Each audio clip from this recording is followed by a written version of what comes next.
para maramdaman niyo ako na punong-puno po ako ng masaya ako sa buhay ko. Kapagka meron pong bagay na nawawala sa'kin talagang naglulupasaya ako, gano'n ako, eh. Kasi siyempre pinaghirapan ko, eh, mga gamit ko 'yun. Tsaka 'pag ganito pa po, merong isang bagay na halimbawa dumating sa inyo at hindi inyo, abay pag-isipan niyo po muna bago niyo galawin yung mga dala-dala na 'yan lalo't, hindi naman sa inyo. Kasi nangyari po sa akin yan. Yung pong bag ko, hindi nakilala ng asawa ko. Naibigay niya dun sa tao niya. Tapos pagdating dun, kinalikot ng mga tao. Ayun, kinuha nila yung bag ko, naibalik yung isang bag.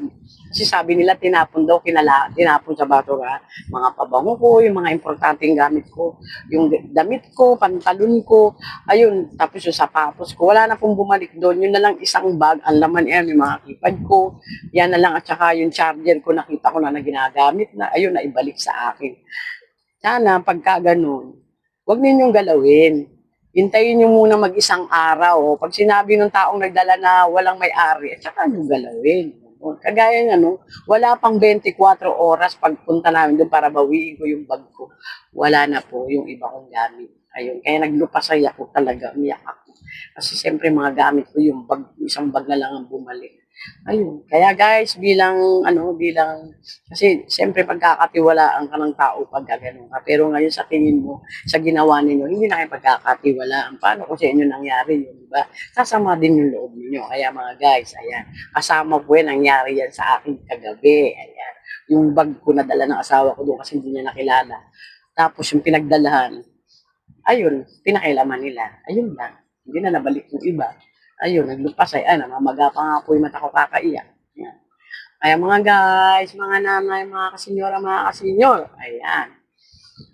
May talent kayo, ilabas nyo para pumalibang kayo. Pero ingatan din po ninyo yung mga talent niyo kung medyo masakit sa kamay. Kaya ito, masakit. Pero ingatan ko, may guantes pa ako dito, parang di ako masugatan. Ayan. Di ba ang gaganda nila? Ayan. Ayan. Ayan po yung mga pinaggagawa ko ng mga panahon na yan. Ayan. Diba? Ganda. Guys, thank you for watching. Kung mapapanood man to ng mga anak ko, pasensya na kayo kasi nag-imot-imot yung nanay ninyo.